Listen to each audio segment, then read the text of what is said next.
All right. Hey, this is Tom Tezak, and thanks for joining us. I've got Kevin Eliason from Maui Paradise Properties, and we wanted to just do a bit of a review on what's going on with the Mayor Bissen's proposed legislation to remove 7,000 plus or minus units from the vacation rental rolls. Kevin, thanks for joining us. I really appreciate it. Absolutely. So, Kevin, let's give a little bit of a review for people who are just figuring this out. It's been happening for right at a year now. I think Mayor Bissen first came out. What was it? Early May? Would you? Yeah, I think right around May 2nd is when the announcement was made. And his announcement pretty much. Why don't you give it to us, Kevin? You've been more tuned into this, and that's why I wanted to bring you on, because you've been doing every week. You do an update. So. Yeah, well, in a nutshell, basically there was a lot of disruption happening by some people who were creating tourism issues to gain attention on the beach in Kaanapali, basically in the heart of where the hotels are. And the reaction was at that point in time to create a system or to stem that by providing some proposals that would then appease those that were complaining about housing and availability of housing and costs and things of that sort. So, and there was a result. There was a stem from a result of the fire and all of that people were. Exactly. People were displaced and didn't have a place to live. And so, there was a lot of people living in the hotels right there, which is why that collectively became the rallying point for those people to be able to do their disruptive activities and, to have their voice heard. Some were improperly addressing others. Other people were just simply, putting up signs and doing, peaceful protests, but it's the ones that stood out that created the issue. When you say improperly addressing others, does that mean they were improperly confronting? They were confronting, threatening, creating issues. Obviously, numerous occasions tourists were verbally abused. I was actually attacked when I walked into a Westin. To be honest with you, I was attacked by a local when I walked into to go grab a Starbucks tea, and the guy just started going at me, and I went back in his face, and I said, "Do you even know who I am or who you're talking to?" I said, "I'm here. I'm one of you. I just lost my home." I said, "Why are you doing this? Do you not understand the roots of what you are creating through your efforts right now?" And I said, "If you ever want to talk about it, here's my number." He never called me. And I think that's important for people to understand too, is that it's not, I'm affected because I'm a realtor and all that, but you run a property management company, but you also lost your home. Correct. Yeah. And so, it was pretty raw at that time.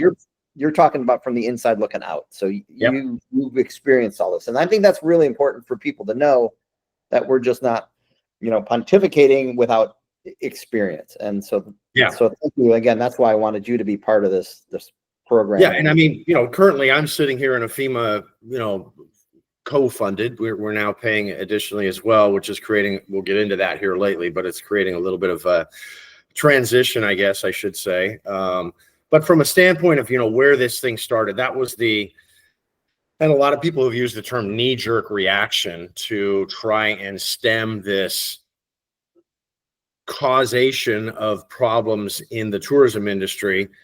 And unbeknownst to, the mayor at that point in time, Mayor Bissen, making that proposal, what he then did, and by putting that proposal on the table, I should say verbalizing it.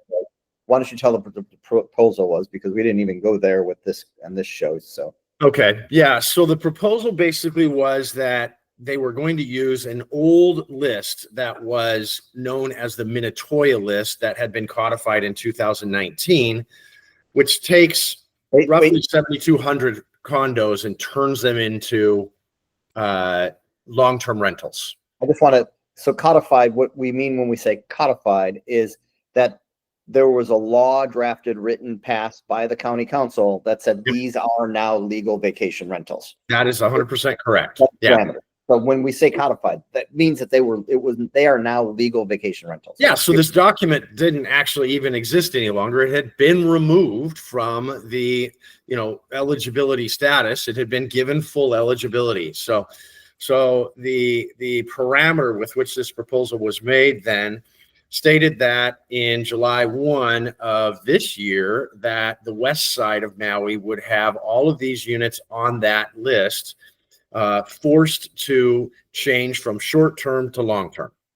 And then 6 months later, at the end of basically December or January, that one wasn't formally announced at that point in time. It was just hinted at that it would also transition to the south side of Maui as well. And that was 2025, July of No, that was 2026 for the south side. The west side was July of 2020. That's correct. That is upcoming here a month and a half away. Yep, exactly. So when that was talked about at that point in time, that then created a lot of chaos in our industry, real estate and vacation rental industry. And in essence, the fire that had caused this dramatic slowdown and this dramatic change in the economy then was pretty much given more fuel for slowdown even more so, and then the disruption of basically people's employment here on the island and people's opportunity basically to buy condos with the assurance that you're going to be able to rent it. All those things became smoke. They became less than favorable, and it drove the market down tremendously. I don't remember the percentages. You might. I can share that, the percentage of what that turned out to be. Let me just interject that right now. So that happened in May of last year. Two things I can share. I had a property in Maui Kama'ole that I'd sold, a 2-bedroom, sold it for right around $1,675,000, $1,700,000. My another client said, "Hey, we're thinking about selling our condo." It was very, very similar to that one. In January, this was of 2024. I told them we can put that on the market for $1,800,000 because it was a little bit nicer, a little bit better location. Sure. They decided not to. Come May, mayor makes his announcement. The real estate market just really gets messed up. Yep. Come July, they call me up and say, "Tom, we've decided it's right for our family to sell." I said, "Boy, the world is a different place now." They said, "We understand." We put it on the market for $1 million. I recommended $1,500,000 at that point, so $300,000 less. We put it on the market for $1,550,000, and for the course of 3 months, we had 3 showings. And we ended up selling it for $1,368,000. Yeah. So that announcement by the mayor essentially cost, and I assume we would have been able to sell it without that announcement for $1,775,000. Sure. So that announcement by the mayor cost that homeowner who lives here on Maui, resident of Maui, that cost them, what's that, $365,000? 27%. Yeah, I mean $400,000. Yeah. And nothing came of it. So Yeah. that, and then the other thing that I will share about the current state of the market is that when I did the math for the first quarter of 2024 for unit sales compared to the first quarter of 2025, unit sales on the island of Maui were down 28%. Yeah, that's the number there. Yeah. However, what people aren't digging into is when you just dive into unit sales in South Maui, where a large preponderance of these vacation rentable condos are, the rental or the sales numbers went from 28% to 42% down in sales.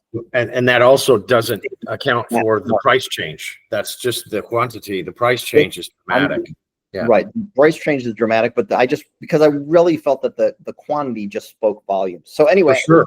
I'm going to interject that so people that are watching can sort of see as we're walking through this, how it's impacted the market. And not that it's these tourists that live on the mainland. It's affecting people that live right here, that are absolutely taxpayers, Maui residents, yes, our residents that live on the mainland. But anyway, so back to so with that proposal, then you had this complete churning and down spiral in the market, in the economy.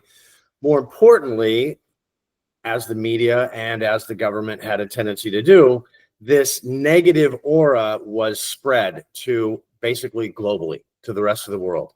And so we in our management dropped down close to 50% in occupancy. When that announcement was made, we had over 30,000 cancellations in the first week.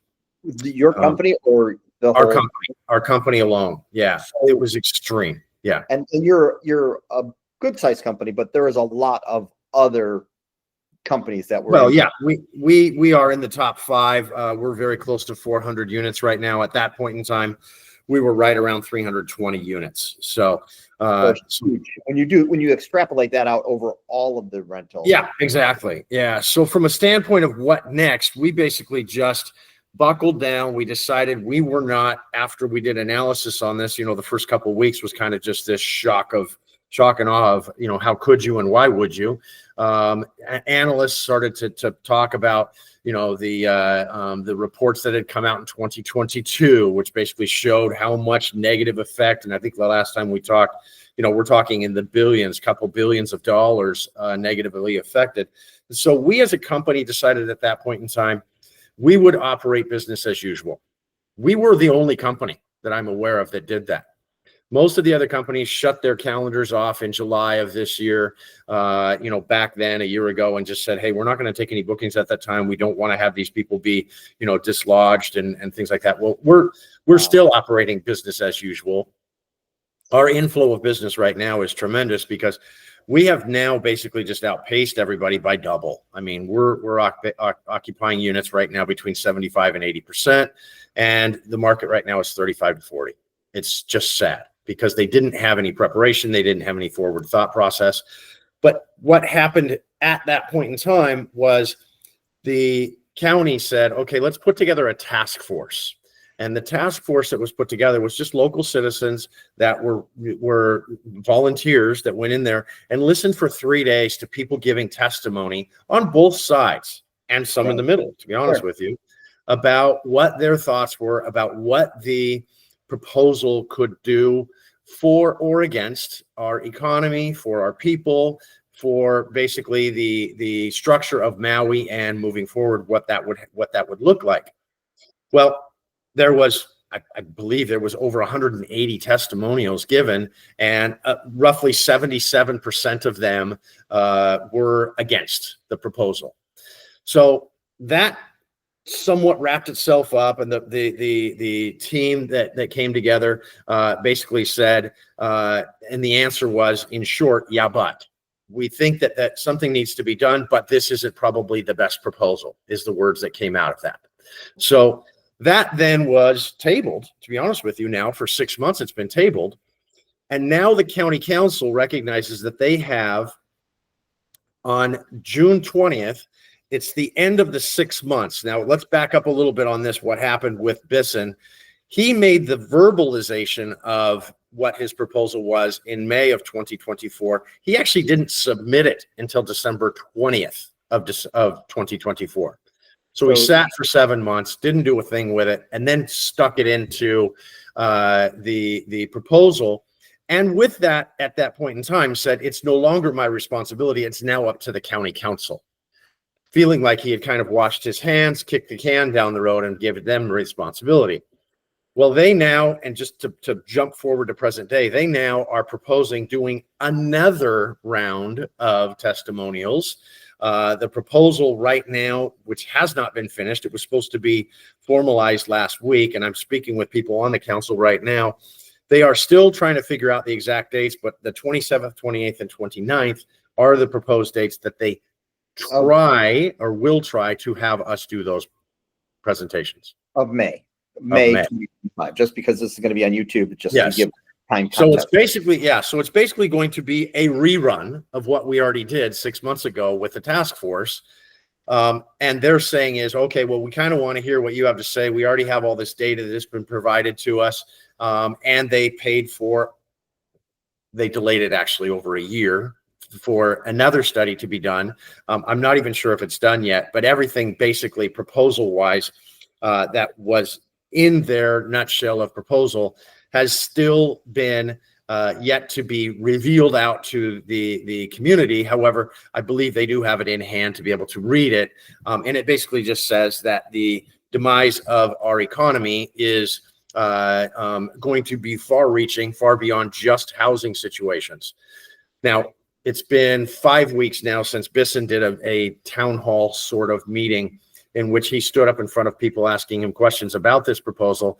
And he simply stated, well, it looks like we need now around 200 to 300 homes, which, by the way, backup was 5,000 homes when this happened, his proposal. He thought he had 5,000 displaced families that needed homes. So now he says he needs about 250 homes, and that they were going to address and go forward on trying to gain the properties that were built for workforce housing.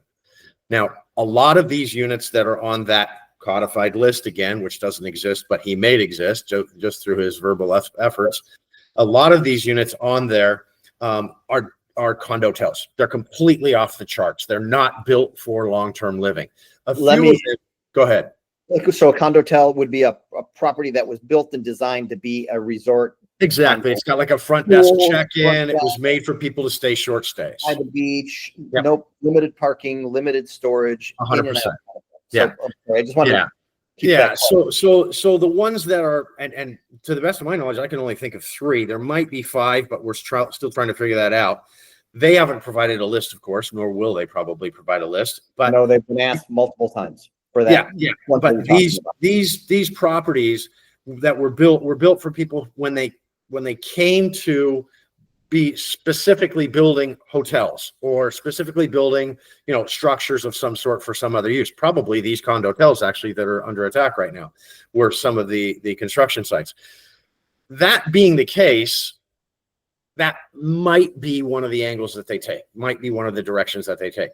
However, let's back up and just say, whatever decision they choose, whatever decision they make, if it's not completely to quash this, there are already groups of people, associations that have put together legal teams, and there are individuals, obviously, that have the capacity to come and address against the county in a legal fashion, which there is a precedent for this in 2019 on Oahu for the same type of activity, and they voted for it to be pushed through.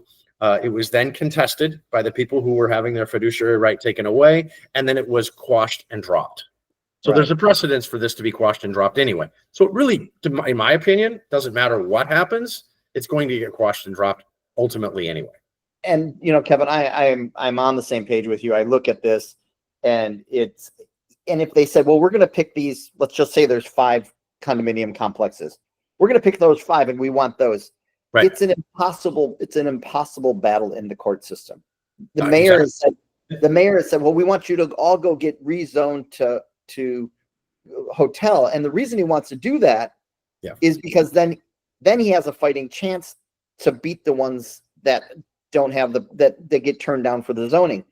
But at the start of it all, these are all legal vacation rentals. It's already been done. So that's one of the contesting points that I have brought several times up in conversations is if these are already done, why don't they just go in and not require any of these condo complexes to do anything? They just go in, they just change the zoning without having any more necessity of work to be done. They just simply change an A to an H. That's all they do. Right.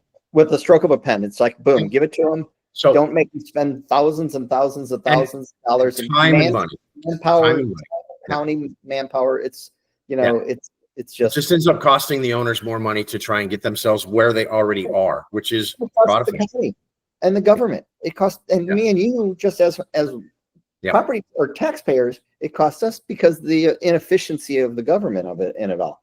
So well, and that's the thinking is that they will do something of that sort, and they're going to say, okay, hey, go through these steps and make sure that we have you done right. Well, me, if I'm a homeowner association director, I would simply say back, why?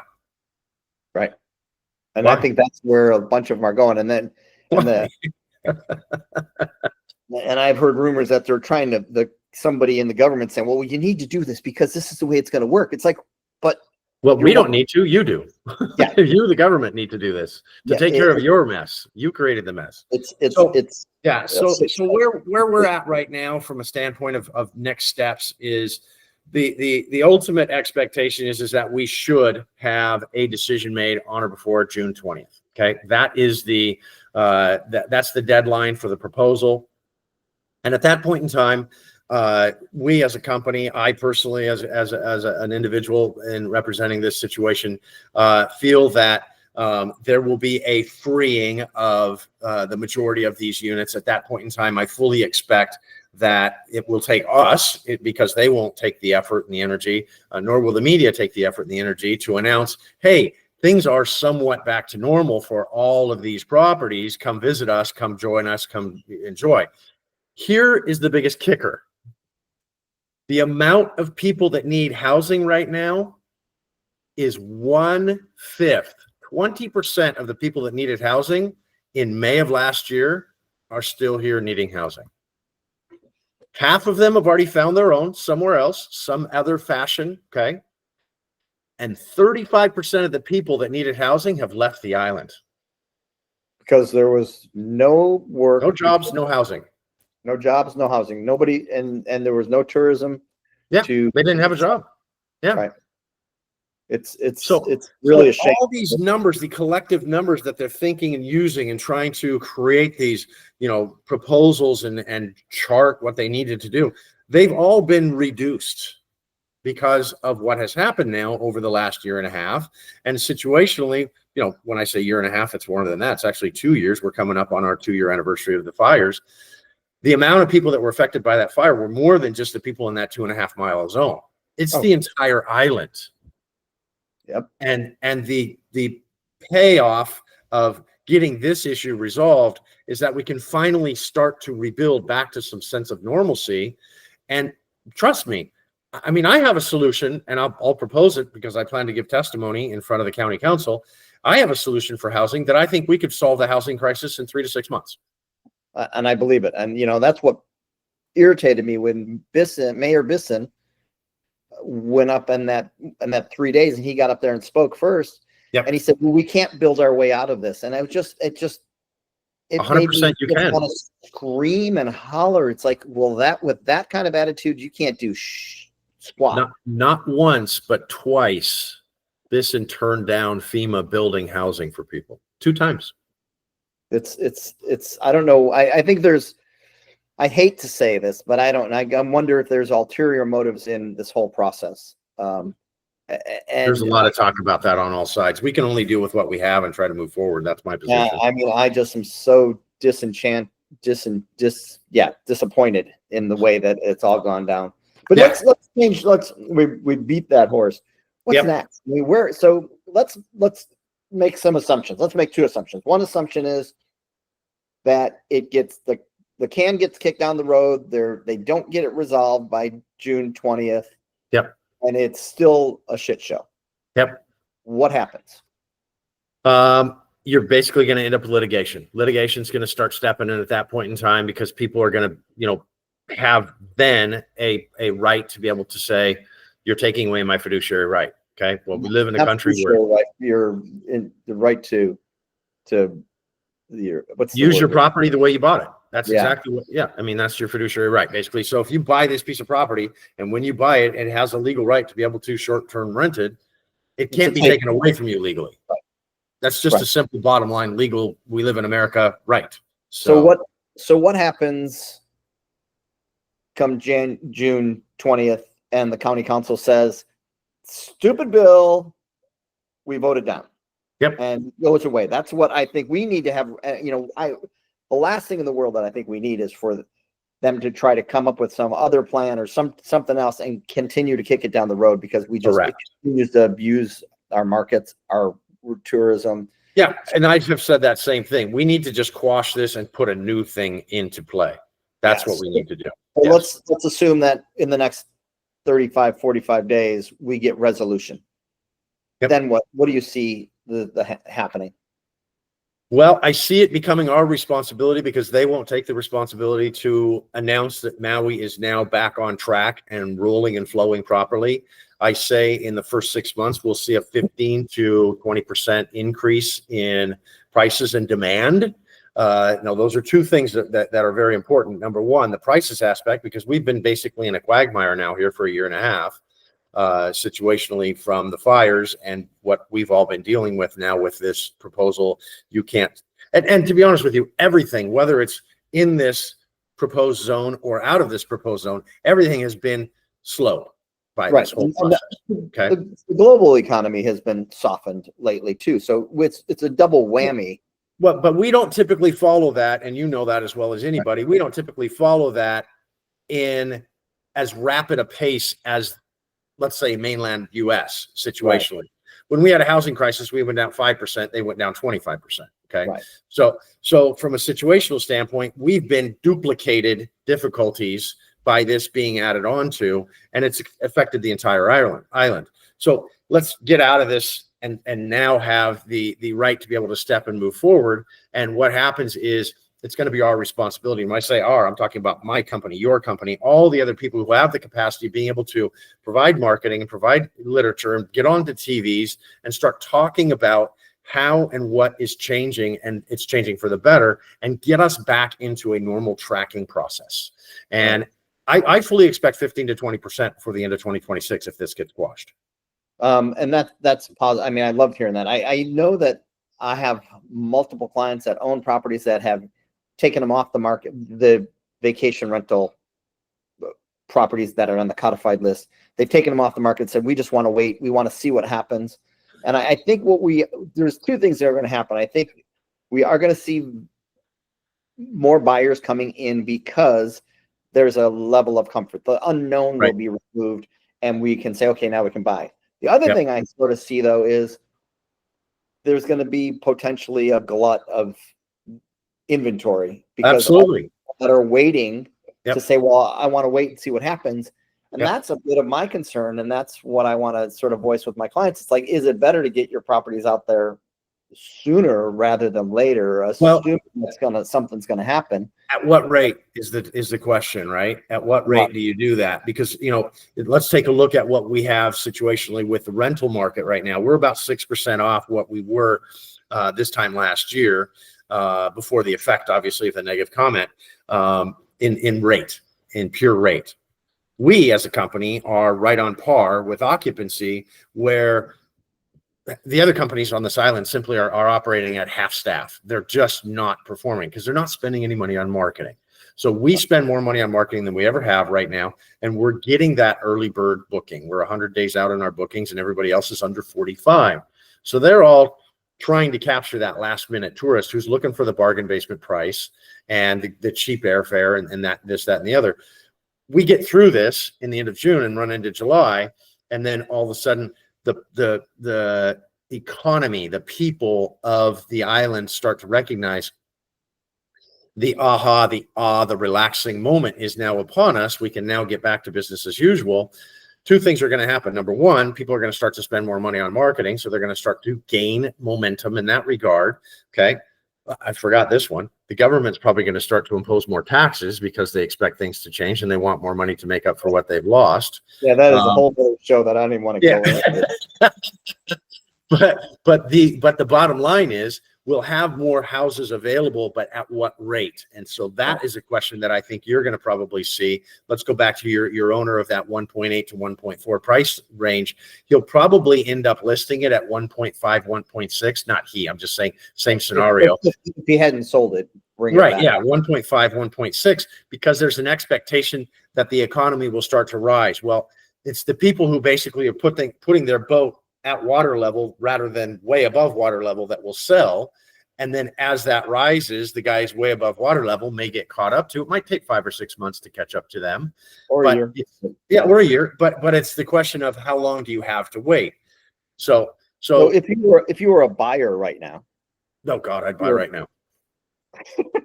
I would buy right now. I think I do see that as opportunity. Yeah, I would be, if I had money to spend right now, today would be the day I'd do it. Well, I just did on a new list, or a listing that's been on the market. They just lowered the price to $699 for a 2-bedroom across the street from the ocean in Kihei on the list.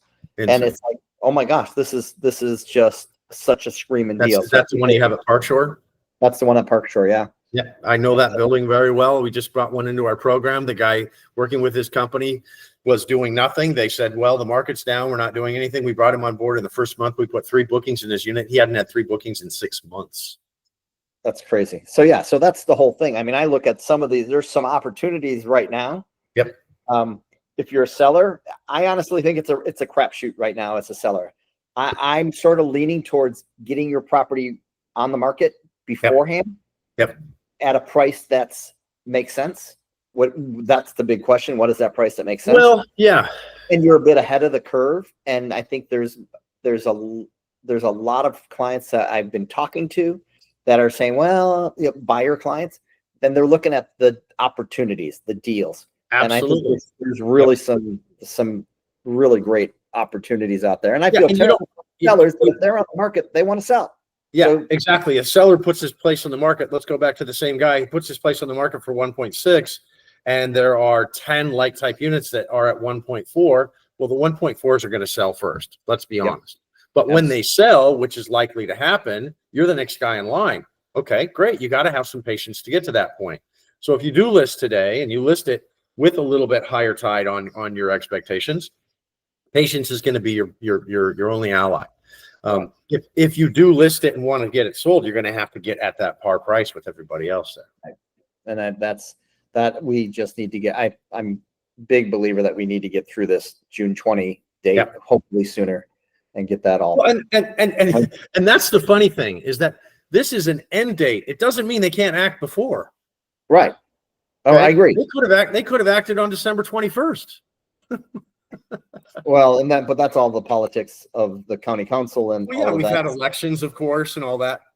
So a lot of people have changed names on their plates for the county council. The straw poll right now is 6-3 against. So that's where we stand with the 9 county council members. So that's 6-3 against is what they're saying. Yep. Well, that's positive to hear. You know, but you never know what happens on the date that they have to raise their hand. But but the thing that baffles me is, what are the other 3 thinking? Well, yeah, I mean, we were talking about, I'm going to go back. We were talking about the math, right? The Brubaker put a report out that said 2.4 the 2022 billion dollars. When I first all started, I did a video that says do the math. Now, I am not an economist. I got a half a brain, but I just sat down and did the math on a napkin. Yep. I woke up at 1 o'clock in the morning and I thought, this is crazy. This is stupid. And I just sat down and did the math and I came out with $2.2 billion. Yeah. You know, there's a video, you can watch the video that we put on, probably a year ago. I've seen. And then New Hero came out and they said 900 million, and which I think is, low, but still, even if it's 900, who cares? Yeah. Who cares? Even if they're the ones that are right, a 900 million hit, right. $900 million hit to our economy is just insane. Well, that's another, if you equate that to people and the workforce, that's another 50,000 employees. Wow. If you take 50,000 employees or 900 million out of our economy, now all of a sudden we don't even need housing. We have more housing than you can shake a stick at. I mean, let's be honest. Right now, we have more housing than we can absorb. Kihei has 173 for rent units right now that are not rented. That's extremely high. For rent mean long term. Yeah, long-term rental. So available long-term rentals. Wow, that just makes. I didn't even. Again, that's why I wanted to get on here, because there's data that we both have that's I just want to bring to everybody. It's like, so you sort of sit there and scratch your head and say, you got to be shitting me. I mean, no, we do not have a housing crisis already right now. What we have is an economy crisis, because the economy is stifled by this process. And unless we fix this, the whole entire bucket of the economy shrinks. And we have a political crisis in my mind. I think we need to have an election and change that up a bit, because it's just a vote of no confidence might not be a bad idea. Yeah, it's ridiculous. Yeah. So, Kevin, I think we have beat this horse. We have. I really appreciate bringing it all sort of this to sort of a year now. I know it's a little bit more than a year, but to bring everybody in to see what's happened. I appreciate all the time, energy you put in. what's the name of your company again? Just so I get Maui Paradise Properties. Maui Paradise Properties online, mauiparadiseproperties.com. MPPvacations.com is how you make a booking with us. MPP Vacations Owners is how you talk to me about bringing your unit to our company. And if you want to be part of it and you own property here, I'm sure you probably already know, but the Maui Vacation Rental Association, MVRA, MVRA. you should be a member of that. If you're not, if you're in the industry, you should be a member. If you're an owner, you should be a member. They've got a lot of efforts that they put forth to try to work with the county, work with the owners to try to get through all of this. And they're a great organization. They've been around before this that have always worked with the vacation rental market on our island. So definitely be part of that. And any other thoughts as we're wrapping up? If anybody has any questions, they're welcome to call me direct. 808-757-5222 is my number. I answer my phone anytime I'm not talking to somebody else. And if I am, I'll call you right when I'm done. Appreciate that, Kevin. I'm Tom Tezak. If you're watching my YouTube channel, if you like the stuff we're doing, I really appreciate if you hit the subscribe, share it with your friends, especially this video share. I know it's long, but I think we covered so much ground and gave a great overview. So please, you can feel free to reach out, give me a call as well. 808-280-2055. Text me, email me, whatever works. All my contact stuff is in this channel. And thanks so much for watching. If you stayed till the end, you get a gold star. So thanks so much. Thanks, Tom. Appreciate your time. Really appreciate it. Have a great weekend. Aloha. Take care.